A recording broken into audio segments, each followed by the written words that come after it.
राम राम किसान भाइयों, मैं नितिन फिर से हाजिर हूँ आपके अपने चैनल नितिन देओल में। किसान भाइयों, आज हम बात करेंगे धान को रोगों से कैसे बचाएं और टिलरिंग को कैसे बढ़ाएं। दोनों कार्य इस वीडियो में आज मैं आपको बताने वाला हूं। आपको एक साथ ऐसे कौन कौन से उर्वरक, ऐसे कौन से खाद डालने हैं जिससे आप अपनी धान की फसल की टिलरिंग भी बढ़ा सकते हैं और अपने धान की फसल को रोगों से भी बचा सकते हैं। बिल्कुल शानदार वीडियो ये होने वाली है और आज 1 अगस्त हो चुका है। ये वीडियो मैं आपको बना करके दे रहा हूँ और इस तरीके से जैसे मैं आपको आज इस वीडियो में फार्मूले बताने वाला हूँ, इस तरीके से आप चलते हैं तो बहुत ही शानदार और बहुत ही बम्पर किसान भाइयों रिजल्ट आपको मिलने वाले हैं। यदि अभी तक आपने अपने भाई के चैनल को सब्सक्राइब नहीं किया तो चैनल को सब्सक्राइब कर लें, जिससे कि जो हमारी फैमिली है वो 1 लाख सब्सक्राइबर पूरे कर ले। इस समय पर हम लगभग 99,000 सब्सक्राइबर से ऊपर चल रहे हैं, तो आप मेरी सहायता जरूर करें। तो किसान भाइयों, जो हमारी धान की फसल है ये एक छोटी अवधि की किसान भाइयों फसल होती है और इसके अंदर यदि रोग लग जाते हैं तो हमारी धान की फसल बहुत विचलित हो जाती है, बहुत कमज़ोर पड़ जाती है। और उसके बाद हम अपनी धान की फसल के अंदर कितने भी अच्छी तरीके से ग्रोथ प्रमोटर डाल लें, कितने भी अच्छे इंसेक्टिसाइड लगा लें, हम अपनी फसल की जो है वापस वही उत्पादन या वापस वही गुणवत्ता नहीं ला पाते। तो आपको किसान भाइयों शुरुआती दिनों में इन बारीक बारीक बातों का ध्यान रखना चाहिए कि आपको अपनी धान की फसल की यदि टिल्डिंग बढ़ानी है तो आपको समय पर क्या डालना है, या आपको अपनी धान की फसल को रोगों से बचाना है तो उस समय पर आपको क्या डालना है। ये वीडियो सिर्फ उन्हीं किसान भाइयों के लिए होने वाली है जिन किसान भाइयों ने अभी तक किसी भी ग्रोथ प्रोमोटर का उपयोग अपनी धान की फसल के अंदर नहीं किया है, किसी भी इंसेक्टिसाइड का उपयोग अपनी धान की फसल के अंदर नहीं किया है। जो किसान भाई ग्रोथ प्रोमोटर डाल चुके हैं या इंसेक्टिसाइड डाल चुके हैं, वे किसान भाई बिल्कुल भी इस वीडियो को ना देखें और अपना समय बिल्कुल भी खराब ना करें और ना ही अपना पैसा बर्बाद करें। क्योंकि किसान भाई यदि आप एक बार उपयोग कर चुके हैं उसके बाद इसका उपयोग करेंगे तो सिर्फ आपका पैसा बेकार होगा और आपकी जो ज़मीन है वो भी बेकार होनी शुरू हो जाएगी, क्योंकि बार बार सब कुछ डालने से ज़मीन पर बहुत ज़्यादा असर पड़ता है।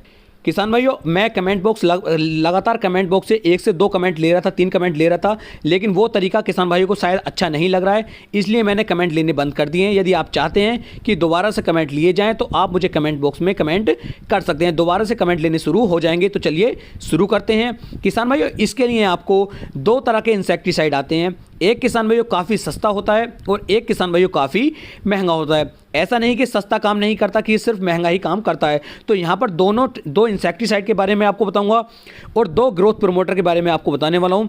दोनों में से किसी भी एक को आपको ले लेना है और उसका उपयोग अपनी धान की फसल के अंदर करना है। तो सबसे पहले किसान भाइयों मैं बात कर लेता हूँ रिजेंट की। तो रिजेंट का उपयोग आप अपनी धान की फसल के अंदर एक बार कर सकते हैं। इसकी यदि मात्रा की बात की जाए तो 5 से लेकर 6 किलोग्राम प्रति एकड़ के हिसाब से आप अपनी धान की फसल के अंदर एक बार रिजेंट का उपयोग कर सकते हैं। और रिजेंट का कार्य यह होता है, जहां पर आपका धान का पौधा खड़ा हुआ होता है उस पौधे से लगभग 1 से 2 फीट तक दूर तक की जो हमारी मिट्टी होती है उस मिट्टी की ताकत को ला करके ये पौधे को प्रदान करता है, पौधे को देता है, जिससे पौधा अच्छी तरीके से टिल्डिंग और ग्रोथ करने में मदद करता है और आसानी से आपकी धान की फसल के अंदर कोई रोग भी नहीं लगता है। तो इस तरीके से आप एक बार रिजेंट का उपयोग कर सकते हैं। इसके साथ साथ किसान भाई ग्रोथ प्रोमोटर के बारे में आपको बता दूं तो आप अपनी धान की फसल के अंदर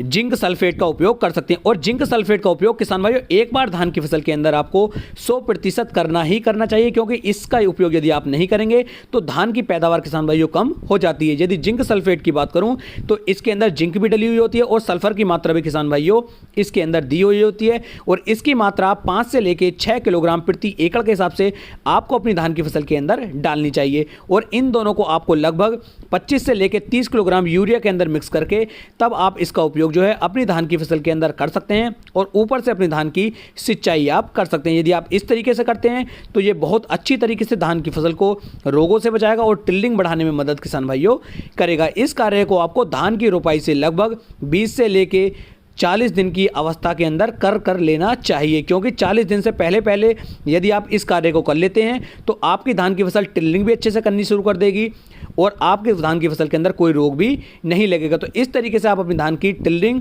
और ग्रोथ को बढ़ा सकते हैं। दूसरे टेक्निकल के बारे में बात कर लूँ तो आप किसान भाइयों रिजेंट की जगह फटेरे का उपयोग कर सकते हैं और फटेरे के साथ साथ किसान भाइयों आप टेक्नोजेट का उपयोग भी कर सकते हैं। तो फटेरे की मात्रा यहाँ पर आपको 4 से लेके नहीं, 4 किलोग्राम ही आपको इसकी मात्रा लेनी चाहिए। 4 से 5 किलोग्राम इसकी मात्रा आप ना करें। 4 किलोग्राम की फटेरी की मात्रा जो है सफिशिएंट होती है और इसके साथ आप टेक्नोजेट का उपयोग भी 4 किलोग्राम के आसपास ही कर सकते हैं और दोनों को यूरिया के अंदर मिक्स करके आप अपनी धान की फसल के अंदर डाल सकते हैं। तो ये लंबे समय तक आपकी धान की फसल को रोगों से बचा करके चलेगा और टिल्डिंग और ग्रोथ करने में मदद करेगा। तो इस तरीके से 2 ये टेक्निकल हो जाते हैं। दोनों में से किसी भी एक टेक्निकल का किसान भाइयों आप उपयोग कर सकते हैं और अपनी धान की फसल की पैदावार को आप बढ़ा सकते हैं। उम्मीद है मैं आपको एक सही और अच्छी जानकारी दे पाया हूं। यदि वीडियो पसंद आई हो तो वीडियो को लाइक, कमेंट और